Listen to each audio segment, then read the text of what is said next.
you are. I will always be with you. At the dawn of the 1970s, they were poised to be the next big thing. Badfinger, you. Knock down the old gray wall.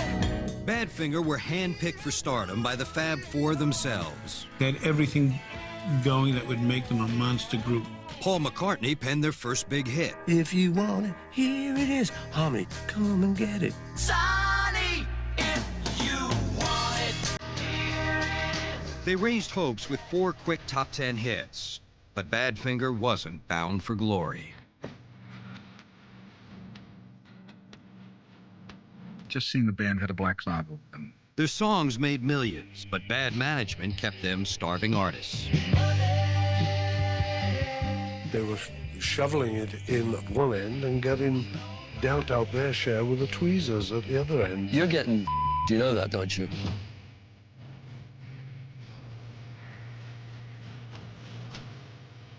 As their business nightmare wore on, their music went unreleased and unheard. He was gone. You couldn't go get it. You couldn't get it. That was the death knell for the band right there. Badfinger was doomed, and their leading voice was driven to despair. He was stifled mentally, financially, creatively. It was like, Man, no need. Then the unthinkable happened again. Tommy would say one day, I'll be up where Pete is. It's a better place than down here. He says, I'm going to kill myself. I'm going to kill myself. I'm going to do it tonight. When we lost Badfinger, I think we lost innocence. Badfinger is basically the classic rags to riches story with a Shakespearean ending. It was their dream, and then it was just taken away from them. It was such a tragedy. True rock and roll tragedy. Now, the heartbreaking story of the greatest band that almost was. The tragedy of Badfinger, behind the music.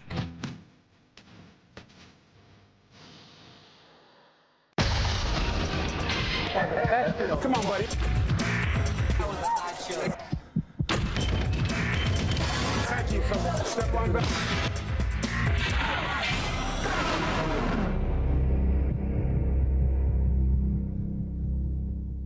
You are, Pete. Pete. You're, Tom? Tom. You're Stoned. and you are Mike. So this is Stoned and Mike and the rest of the boys, the Badfinger. In 1970, as their power pop harmonies soared up the charts, no rock and roll band had a more promising future than Badfinger.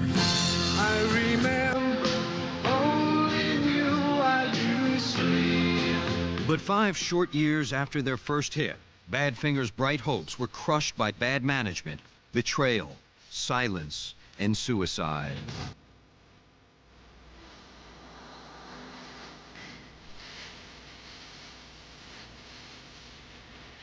The story of Badfinger is a tragic drama set to music, beautiful music. You usually end up writing about what's happening to you and how you feel at that particular time in life. So if you're in a bit of a down stage in life, you get down with songs, and if you're really bubbling over, you get good old happy rockers.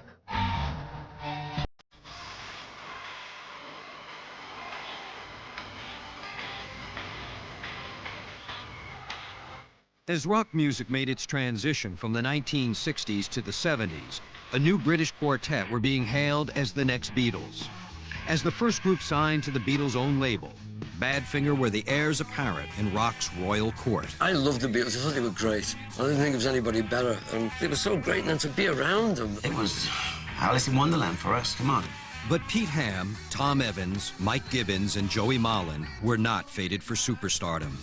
They were talented, they were blessed, but they were doomed. Sad story. Great people, and a sad ending.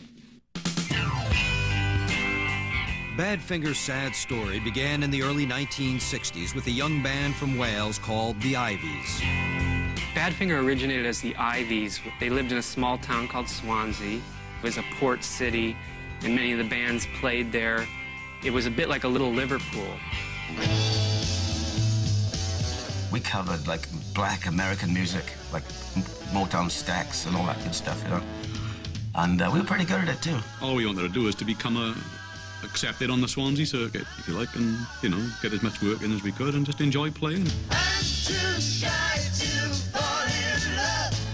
In 1966, 19-year-old band leader Pete Ham and his teenage bandmates Di Jenkins, Mike Gibbons, and Ron Griffiths caught the attention of manager Bill Collins, who brought the Ivies to London. I said, now look, I can't promise you lads anything, except blood, sweat and tears. He always told us, I will not be a manager, I will be one of the band, so to speak, but not play. I'll just guide you. He wasn't a manager at all. If you're going to run a band's affairs, you've got to be a businessman, and Bill wasn't a businessman. Collins moved the four Ivies into his house at 7 Park Avenue in the London neighborhood of Golders Green. There, Collins encouraged the boys to focus on songwriting. Pete Ham didn't have to be pushed.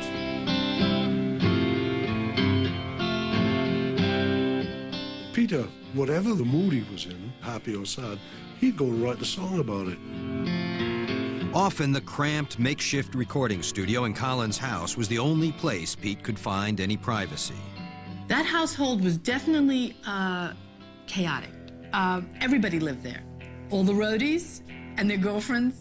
People crashing as well in the living room. You know, you'd get up in the morning, there'd be 6 bodies on the floor, these people you didn't know.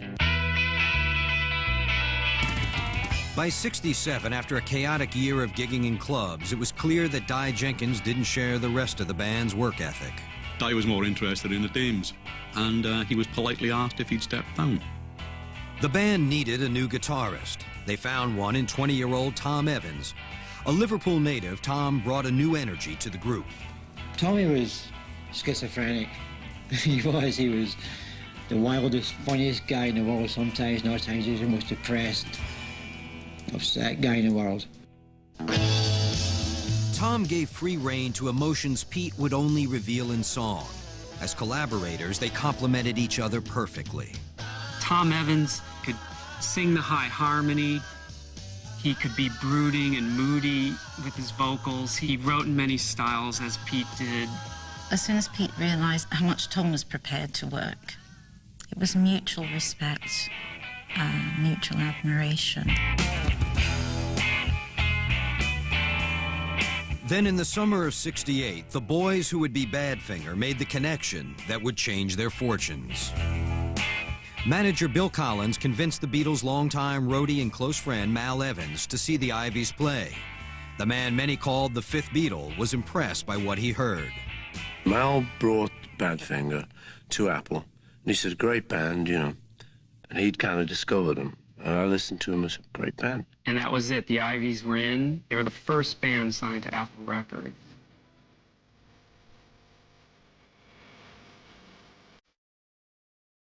The Ivies were flying high as they released their first single for Apple in November 1968. The boys were absolutely thrilled. Everyone who knew them thought it was going to be a hit. I'll never.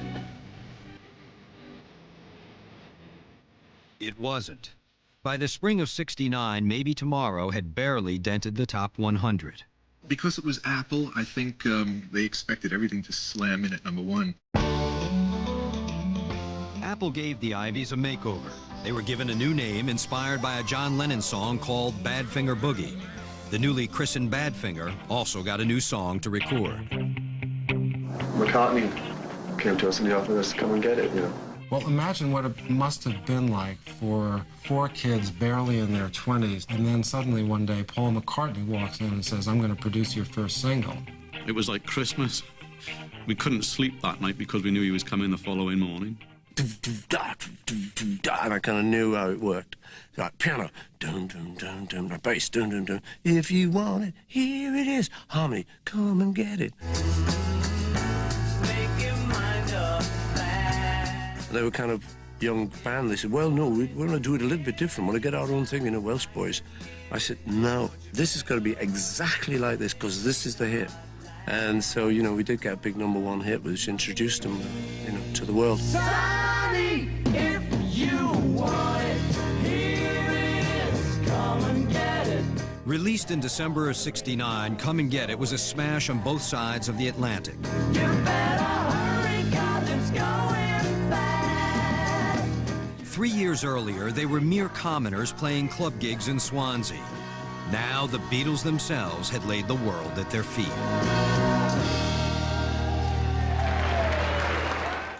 Coming up, Badfinger suffers an identity crisis. Beatles, Beatles, Beatles, that's all anybody would talk about. We didn't look at it like it was a great compliment.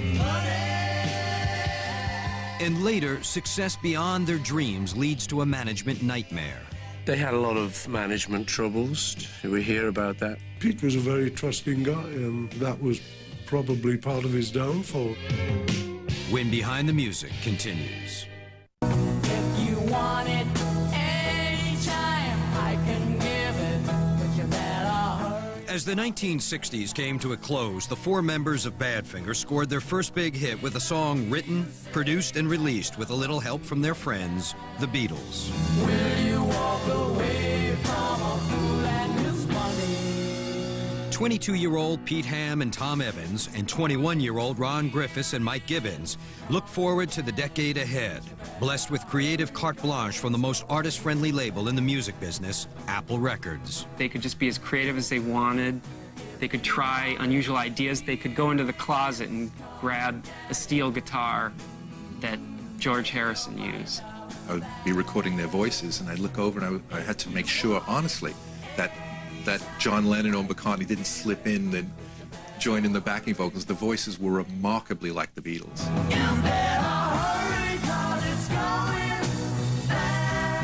In the last days of 1969, one of those voices was replaced. Due to growing friction with Tom Evans, original Ivy member Ron Griffiths would not share in Badfinger's breakthrough. Tommy created the bad blood. He'd convinced the others that Ron's not one of the boys anymore. Ron had a baby from his wife Maureen, and the baby was living in a band house. Tommy's bedroom was right next door to theirs, and he'd be cranking up music at 2 in the morning. His attitude was, well, you know, this is my life. You know, you get on with it. Tom pushed Ron out of the band, and he was hastily replaced by a good-looking 21-year-old from Liverpool, Joey Molland. They were working with the Beatles, and my friends in Liverpool insisted that I go. So I went down to see them, and it was really as simple as that. That's how I came to join them. As for why it cannot be. He was arrogant, and he had a charisma about him, you know what I mean? Amazingly good looking and talented to boot, right? Once they brought in Joey Molland from Liverpool, the band really fell together. He was exactly what Badfinger needed. With their new lineup and their first hit still climbing the international charts in January of 1970, Badfinger looked to emerge from the Beatles' shadow as hitmakers in their own right. Whenever they would go out and have press, it would always end up that Beatles, Beatles, Beatles. We didn't look at it like it was a great compliment. We took it that people meant we were copying them. Then that spring, the Beatles stunned the musical world. On April 10th, 1970, the Fab Four broke up. The kings of rock and roll abdicated, and Badfinger were suddenly hailed as the next Beatles. Uneasy were the heads forced to wear that crown. They were completely devoted to their music, very focused on what it is they wanted to do. And I don't think that really included being pop stars. I think they were first musicians at heart. Badfinger devoted themselves to the recording of their second Apple album in the summer of '70. No matter what you do. Impressed by their studio work, George Harrison invited Badfinger to back him up on his first solo album. Won't you tell me what you found, girl? By the year's end, Pete Ham's No Matter What was their second top 10 single. Their album was a top 30 hit. Harrison's solo album was #1. And Pete, Tom, Mike, and Joey were on their first U.S. tour. With superstardom in the offing, Bill Collins and the boys knew they needed a business manager capable of handling high finance. And they found one in New Yorker Stan Polly. There is no real perfection. My first impression of Stan was, he's a powerful guy. He seemed like a real kind of dad kind of person, you know, a father person. Among Stan Polly's clients were musician Al Cooper, who founded the hit-making band Blood, Sweat and Tears, and pop singer Lou Christie, a major star in the 1960s. I was so impressed with it. I mean, whatever the man said, he was very powerful and very persuasive. Somebody asked me, was he okay? I would say, yeah, in that time period. Polly laid out his plans for Badfinger's financial future. We would bank the money we had. We would take a salary. We would save all the money we made from touring and hit records and everything. We'd have a substantial amount of money. Badfinger trusted Polly to make them rich, but 1971 found the band still living together in Bill Collins' London house, along with Mike's wife Gaynor, Tom's girlfriend Mary Ann, and Pete's girlfriend Beverly. It was very much a big family atmosphere. The Badfinger household grew in January of '71 when Joey's American girlfriend Kathy moved into the house at Golders Green. These were like little boys living under the wing of this old mother hen. They were very, very childish. They had no clue about what they were doing because these guys had hit records and they didn't have a fridge and they didn't have a TV. Kathy wondered why Joey and his bandmates were holed up in a cramped house while their hits were on the radio and they were jamming with ex-Beatles. That spring, they worked on John Lennon's Imagine album, and that summer, George Harrison invited them to play his star-studded benefit for Bangladesh, where George performed a duet with Pete Ham. It was the peak for him to be on stage with George. George thought he was superb. While his Bangladesh duet with George had been a high point for Pete, he was in a sober mood after breaking up with his longtime girlfriend, Beverly.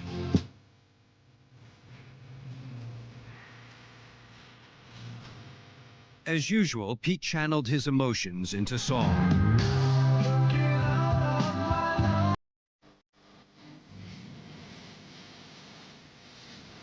By February of '72, Day After Day was the #4 song in America. But Day After Day wasn't Pete's biggest hit song that month. That honor would go to a ballad that Pete wrote 2 years earlier with Tom Evans. Without You, which is just the killer song of all time.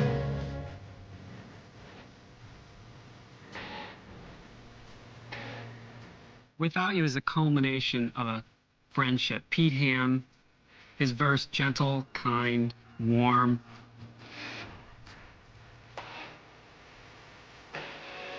And then you have a chorus by Tom Evans, extremely impassioned, angst-ridden, emotional. That's Tom Evans, the extreme. In March of '72, Harry Nilsson's passionate cover of Without You topped the U.S. charts and stayed there for 4 weeks. It had been 2 years since Badfinger's breakthrough. Now there was only one thing that marred Badfinger's 2 years of euphoric success.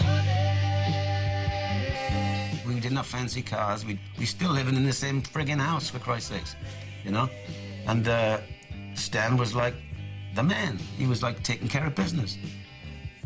So we thought. Oops.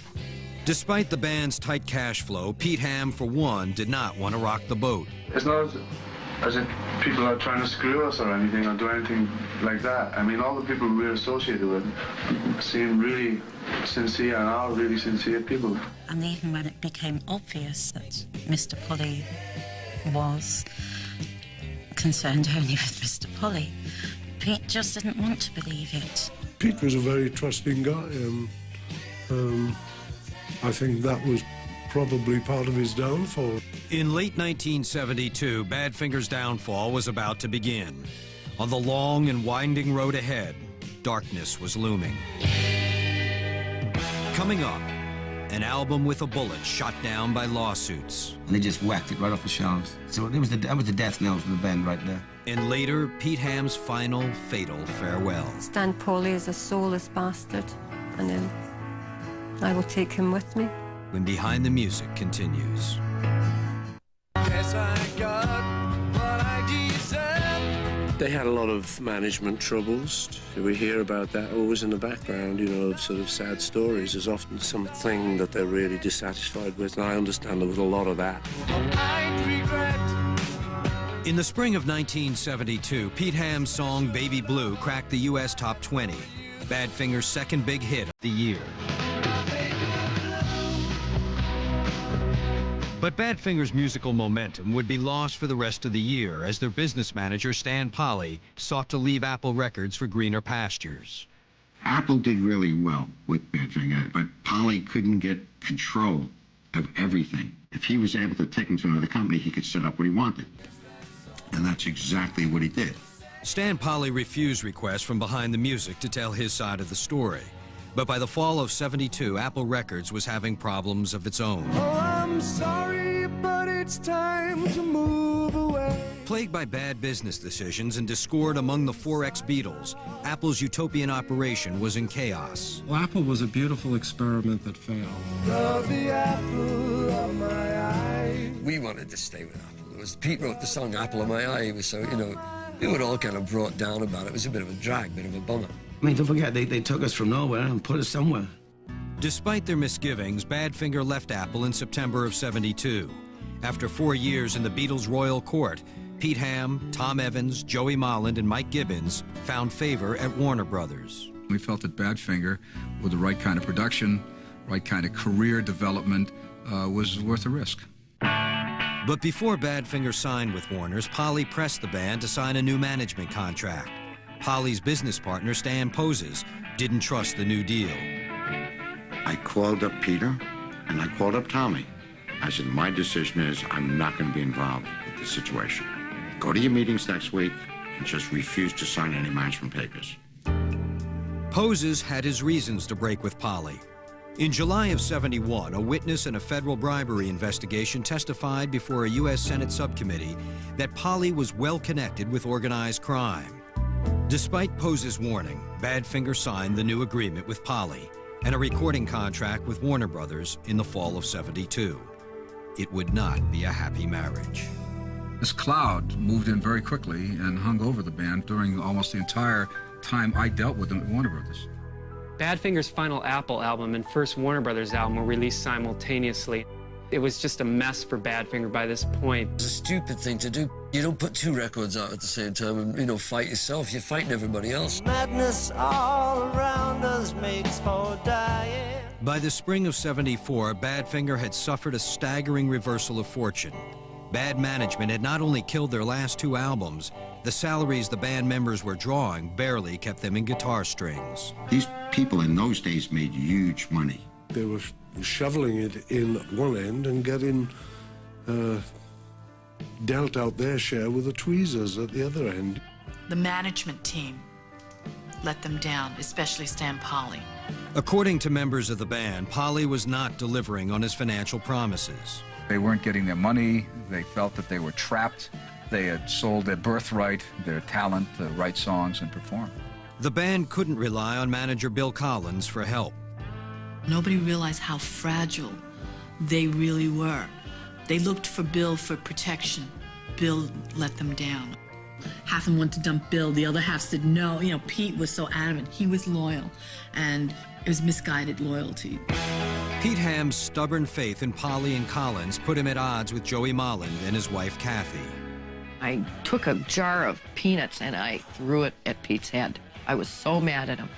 So when are you going to wake up and realize this guy is screwing you? Head started bumping with Pete and Joey, big time, And she egged him on. Pete was beginning to waver. He's losing his self-confidence. He figured that he had no power anymore. I mean, don't forget, this is the guy that wrote all the hit songs. And if you lose that trust between each other, then the band's no more. It's gone, isn't it? And I know that happened to Badfinger. Gotta get out of here. As tensions within the band rose in the spring of '74, Badfinger recorded their second album for Warner Brothers. Maybe a man gets wise. Badfinger's music shone through the gathering gloom. Wish You Were Here exceeded expectations. What do you think we can look forward to in the future from Badfinger? A hit. Please? After the fiasco of their 2 previous records, Badfinger hoped their new album, released in November of '74, meant a return to better days. People like it, the songs, the sound. it's going to be a successful record for Badfinger. It's going to be great. And all of a sudden, Warner Brothers pulled it. Having discovered that a $100,000 advance payment was missing from an escrow account, Warner's stopped distribution of Wish You Were Here in mid-December and initiated a lawsuit against Badfinger Enterprises and Stan Polly. Should we not have pulled the album? I don't know. But at that point, the legal department recommended that we do what we did, and we did what they said. It was out of print. So that was the death knell for the band right there. In reality, Badfinger was already in its death throes. Frustrated by his battles with Pete Ham over music and management, Joey Mollen quit the band just as Wish You Were Here was being released.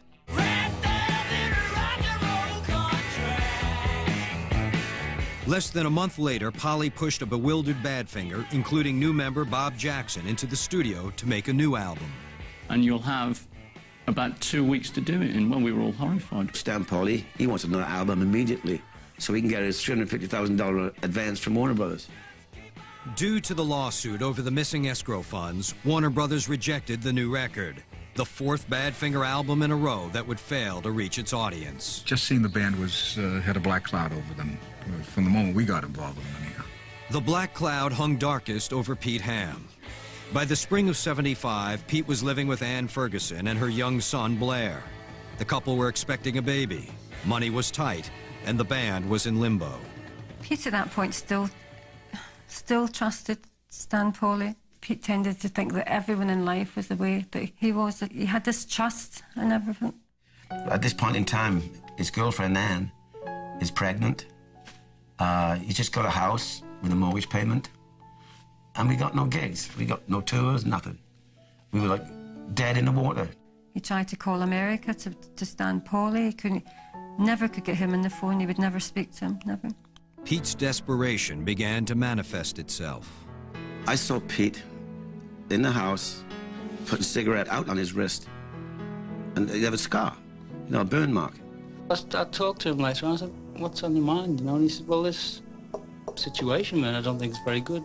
And I said, "Well, everybody knows that. I'm just waiting for you to realize it, Here is an artist that was a true artist who was discovered by the Beatles, who worked all these years and then finds out, I don't have a nickel.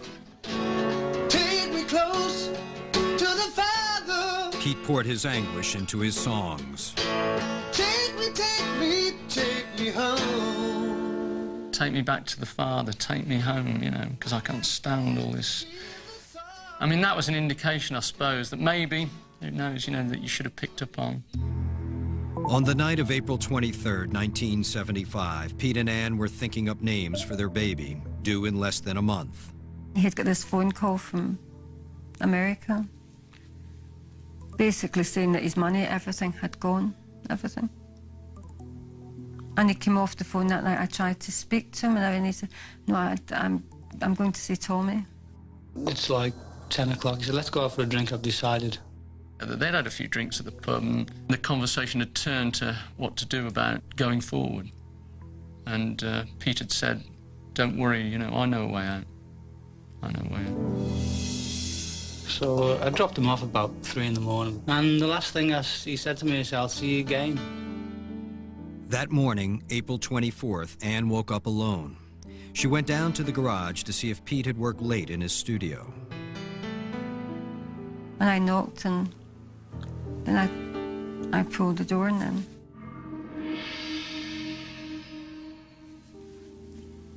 then he was there.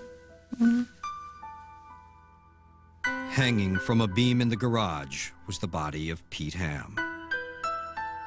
Next to Pete was a half-empty bottle of wine and a songbook. I picked it up and I opened, and then there was a note to me saying, "Anne, I love you. Blair, I love you. I will not be allowed to love and trust everybody. This is better. Stan Polly is a soulless bastard. I will take him with me." I remember the phone went at 6 in the morning, and it was Anne. His wife gets on the phone to me, screaming, and Peter's dead. It was unbelievable.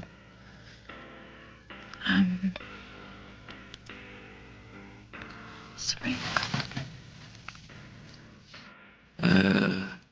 was stunning. I don't care what you say, what you do, what you think. The guy's dead. And it's totally irreversible, isn't it? To think that this boy from Swansea, this really nice guy, had got in this business because he loved it. And this is where he ends up. Shortly after hearing the tragic news, Polly's former business partner, Stan Poses, ran into Stan Polly. I just turned around and I said, "You killed my f***ing friend," and I walked away. Coming up, the survivors fall out. We kind of fell from one crisis to another, you know. And Tom Evans finds it hard to go on. Tommy would say, "One day I'll be up where Pete is. It's a better place than down here." When Behind the Music continues. The bright promise of Badfinger had dimmed by the summer of 1975. Bad luck, bad management, and bitter infighting had combined to wreck the hopes of a band once hailed as the next Beatles. When the heavy journey's done, I'll rest my weary head. Broken financially and spiritually, 27-year-old Pete Ham had committed suicide that spring. His friend and bandmate Tom Evans was devastated by Pete's death. Well, it wrecked him, you know, for quite some time, and I don't think he ever got over it. Obviously, Pete's loss was a great tragedy to him. The surviving members of Badfinger drifted apart. Mike Gibbons became a session drummer in Wales. But by 1978, Tom Evans was out of the music business, and so was Joey Molland. While Tom was insulating pipes in Surrey, England, Joey was laying carpet in Los Angeles. I knock on my door one day. There's a guy there, and two guys, a tall guy and a short guy, both from Chicago. They're my new band, they tell me. Drummer Kenny Hark and guitarist Joe Tanzen were devoted Badfinger fans. They convinced Joey to start a new band. Joey invited Tom Evans to join them. We flew Tommy out, we rehearsed, and it just clicked instantly. We went to the studio, made some demos, and we got a lawyer, and the lawyer took the tapes to Elektra. And they listened to the first two songs, I think, and said, "What do you want?"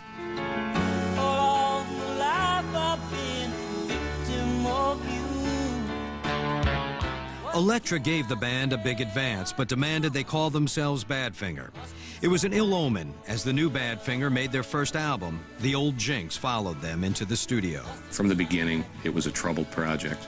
For Joey Molland and Tom Evans, the trouble was drink and drugs. Drugs were around. I think far too much time was wasted with them. The music became a little less important at that point.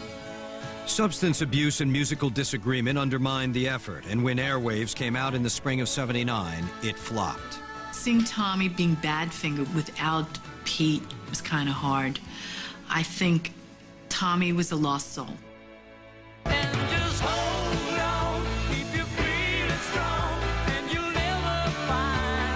Tom and Joey made one last album as Badfinger in 1981, and while Hold On held on to a spot at number 56 on the singles chart that spring, the album went nowhere. The record company wanted us to go and do another record. It was a 2-record deal. So we go to the rehearsal, and the guy tells us, "I've only got half of the money." And I told him I'd come back when when they had the money. And I went home. I told, all the guys all agreed, I thought, and we all went home. Well, the next day I was told that I'd left the band and that Tommy and Tony were now with the band. Well, I said, "Oh, those guys then." While Joey assembled his own version of Badfinger, Tom accepted a touring offer from a Milwaukee promoter in 1982 and recruited Mike Gibbons and Bob Jackson to join his version of Badfinger. But before Mike and Bob could intervene, a desperate Tom had already signed contracts with the Milwaukee promoter. By the time I'd got there, Tom had signed all this stuff with him. Publishing stuff, management, the whole caboodle. So Tommy was like, "Oh, what have I done? What have I done? I've signed my friggin' life away, The promoter housed the band in a vacant model home in Milwaukee. He stuck us in there and said, "Don't worry, the gigs are coming." But they didn't come. My good buddy, Tommy Evans. Tommy, welcome to Milwaukee. We did one TV, a shock horror thing with a weird character called Toulouse Stone Neck. Here it is, come and get it. The But you better hurry, 'cause it's going bad. Mike Gibbons soon quit.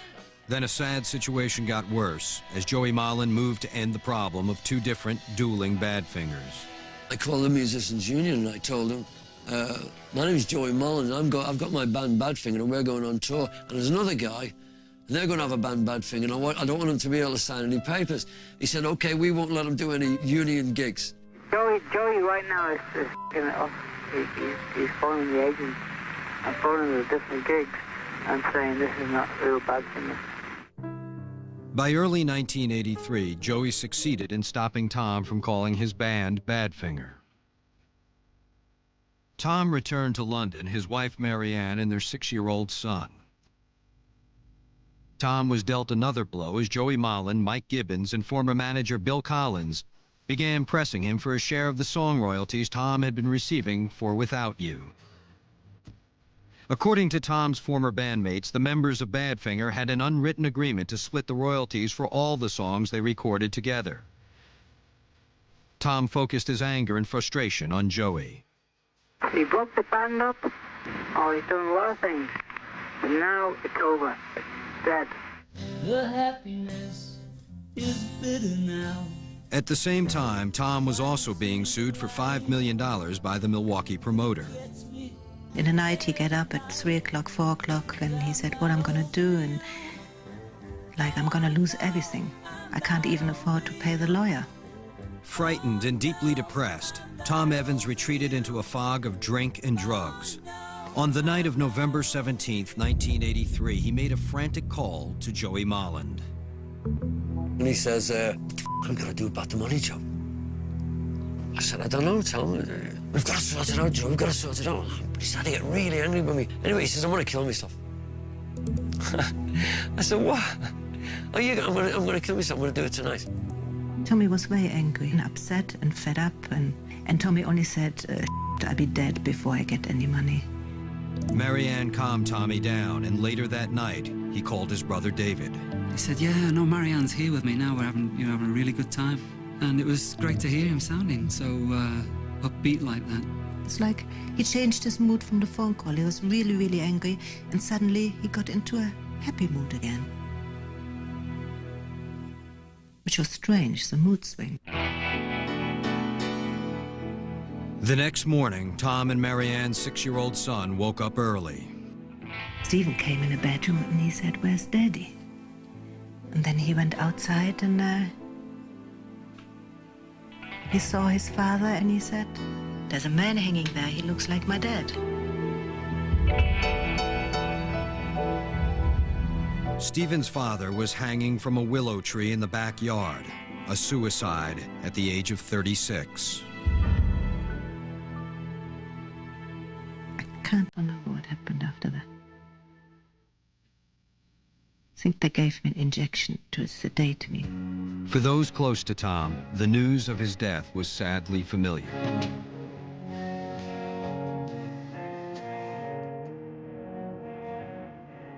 I knew exactly what had happened, and I just thought to myself, you bastard. Tommy would say, one day I'll be up where Pete is. It's a better place than down here. I kind of think that he felt if he went in the same way, he would go to the same place. Him and Pete loved each other. It was me and Pete and I. Coming up, what might have been. With their talent, they'd be big today, they'd be wealthy, they'd be famous. When Behind the Music continues. What?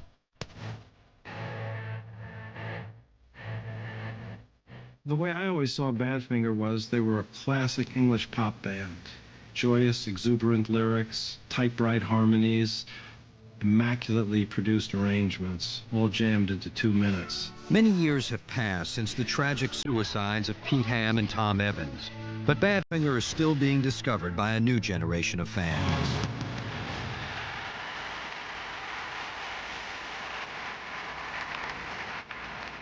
In 1994, Mariah Carey hit the pop charts with her cover of Badfinger's classic song, Without You, written by Pete Ham and Tom Evans. The next year, the Songwriters Association, ASCAP, honored Without You as one of the most performed songs of '94. Joey Mollen, Mike Gibbons, and former manager Bill Collins attended the ceremony, as did Marianne Evans and her 18-year-old son, Stephen. But on what should have been a triumphant night, Badfinger seemed jinxed again. We all went up on the stage to pick up these awards, and they announced it right out there. And writers, Peter Ham, Tommy Evans, Joey Mollen, Mike Gibbons, Bill Collins. I didn't know it was going to say, I wrote the frigging song, and you know what I mean? I mean, because I wouldn't have turned up if that was the case. Everybody knows Peter Ham and Tommy wrote that song.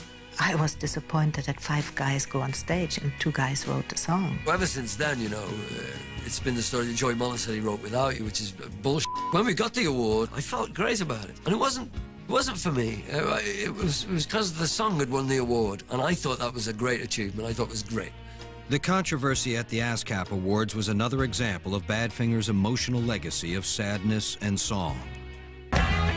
Today, Joey keeps the songs alive as he tours with Joey Mollen's Badfinger. If I don't do them, who the hell else is going to do those songs? You tell me. You know, and who else is going to say, this is a Peter Ham song, or this is a Tommy Evans song? That's what I do at my shows. I still have to use the name Badfinger. I can't get gigs under the name Joey Mollen, it's impossible. Make like $50 a night, and then you can't pay the gas out of $50 a night. For better or worse, music, not money, came first for the members of Badfinger, and their memorable catalog of song was recently celebrated in a collection of their greatest hits, released by Capitol Records in the fall of 2000. On a more intimate note, 2 recent CDs featured demos of songs Pete Ham worked on during his long nights alone in the studio. If you look back at the old demos, everybody's, I mean, moaning and groaning, and he's singing sweet. You know what I'm saying? He was a melody man. Those melodies continued to haunt Badfinger fans, along with bittersweet thoughts of what might have been. You have a record deal, the Beatles are backing you up, you're on the record label. But look what happens when you have bad management. Doesn't matter, it just goes. We wish we could have stopped them. You can't stop certain things. And it just had to run its course. The talent was unbelievable. His songwriters, Pete and Tom, would have just been, they would have been a Lennon-McCartney team eventually. There was so much more to be done with that group, so much further to go. These were kids that were bamboozled. And it's a shame that things like this happen in the record business. Well, you've got to get a lawyer, you know, and you've got to read these contracts. We never read a contract in our life.